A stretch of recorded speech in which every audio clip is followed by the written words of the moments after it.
അപ്പം നമുക്ക് കുറച്ച് ചീര കിട്ടിയായിരുന്നു കേട്ടോ. അപ്പം അതിൻ്റെ ഒരു വീഡിയോ ആണ്. പൊന്നാങ്കണ്ണി ചീരയാണ് കേട്ടോ. അത് കടുകിട്ട് പൊട്ടിച്ചു. പിന്നെ അതിലേക്ക് ഞാൻ വെളുത്തുള്ളി, ചെറിയ ഒരു 2 കിഴങ്ങ് ഒക്കെ ഇട്ടിട്ടാണ് കേട്ടോ. കിഴങ്ങ് വല്ലാതെ ആവരുത് കേട്ടോ. ഉള്ളിയും കിഴങ്ങൊക്കെ ചെറുതായിട്ടൊന്നും വഴറ്റി ഇട്ടായി.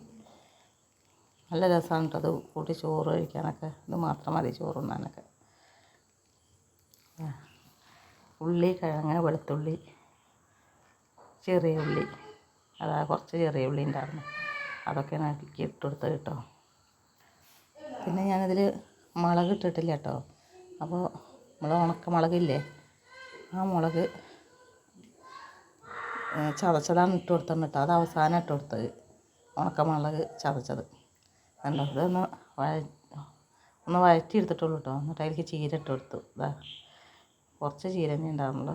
അത് ഇട്ട് കൊടുത്തു കേട്ടോ. ഞാൻ നല്ലോണം ഒന്ന് വഴറ്റി എടുക്കട്ടെ കേട്ടോ. അതിലേക്ക് കുറച്ച് മഞ്ഞൾപ്പൊടി ഇട്ട് കൊടുക്കാം കേട്ടോ. ലേശം മഞ്ഞൾപ്പൊടി, കുറച്ച് മഞ്ഞൾപ്പൊടിയേ പറ്റുള്ളൂ. അല്ലെങ്കിൽ അത് നല്ല കുറഞ്ഞ് പോകുന്നത്. ചീര നല്ല വാടിയാൽ കുറഞ്ഞ് പോകും. അപ്പോൾ അതിൽ നല്ല ചൊയ്യവും.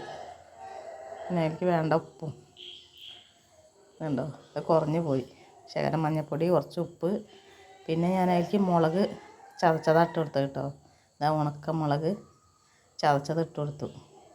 അത് അവസാനം ഇട്ട് കൊടുത്തു കേട്ടോ. ഇനി നല്ലൊന്ന് വഴറ്റി എടുക്കട്ടെ കേട്ടോ. നല്ല രസമാണത് കഴിക്കാം കേട്ടോ അങ്ങനെ ഉണ്ടാക്കിയാൽ. അതൊക്കെ വഴറ്റി എടുത്തു കേട്ടോ.